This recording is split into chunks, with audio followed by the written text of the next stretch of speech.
Hey, Bob Desmond here. Pulled up my old steel string today. I wrote a song on this about 23 years ago. The song was about my son, and I wanted to re-record it. And in order to do that, I had to pull out this guitar. This was the original guitar I played the song on years ago when I made a demo of it. The name of the song is All He Wanted Was My Time. It's about my son Luke. And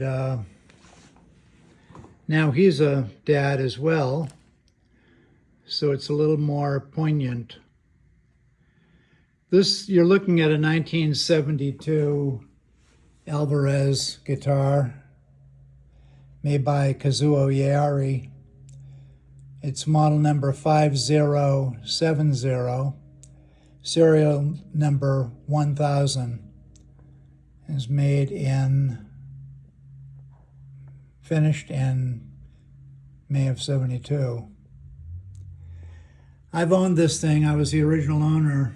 There's hardly a mark on it. And I played this guitar for many, many years and gigged on it for years, and I never let anybody play it, and only because I didn't want them to wreck it. But anyway, yeah, I decided to restring it today because I couldn't even see the strings. They were so tarnished. And I always date the string set when trying to zoom here. It's not letting me. I always date the string set, and believe it or not, the strings were from April of 2012. So those strings were on this guitar for 13 years. And I finally put a set of Elixir phosphorus bronze today. They're great strings, and they don't tarnish. I like the Elixir strings for steel string. Anyway, this is a copy of a Martin D45 or D41, and it's all I could afford back in 1972 when I was, I think, 19. Wait a minute, I take it back. I was 18. And I got it through I bought it through a mail order catalog kind of thing. There was a little ad.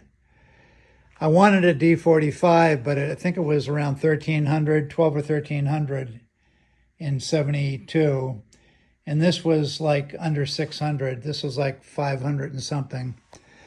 Yeah, it's Brazilian rosewood. And it's a nice guitar. It always had a bit of a action problem. Just a little bit too much neck angle, and difficult to adjust the truss rod much more. As you can see, I had my wrenches out here today to tighten the truss rod a little bit and hopefully pull the neck back a hair. It's a little difficult to play this guitar. That's why it sits in a case most of the time. It has real sentimental value because I think it was my third guitar when I started playing guitar. I think this was my third one. And I played it with a friend of mine in a band called Seabreeze. We used to play some of the local clubs in the Norwell and Scituate area back in Massachusetts when we were in our early 20s, late teens, early 20s. So yeah, this is my baby, and it doesn't get out much, sadly.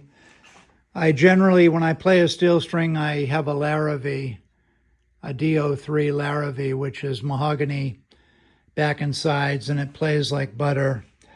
So I usually pull that out instead of this one. This has got a different sound. It's rosewood, so it's got I have it tuned down a half step right now.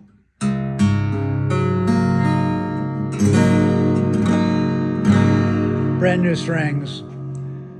so I can see them now. And but anyway, it's nice to see it. It's like an old friend, and I've had it since 72, 82, 92, 02, 12, 22.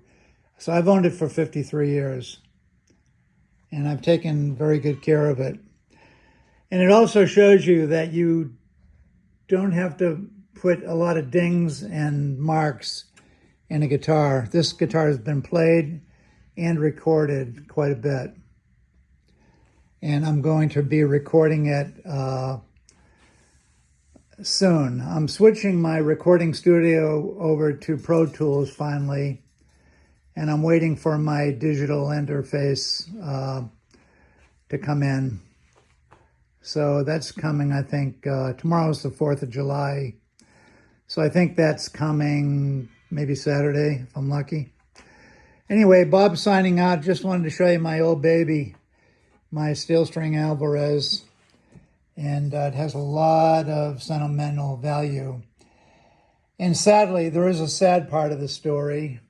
The fellow that I used to play with was one of my best friends. His name was Steve Montani. And unfortunately, Steve took his own life at age 40. And it's kind of a sad thing because I moved to Florida for Disney, and Steve stayed in Massachusetts and had a computer software job. And back in 1996, I got a phone call telling me what happened, and I was shocked.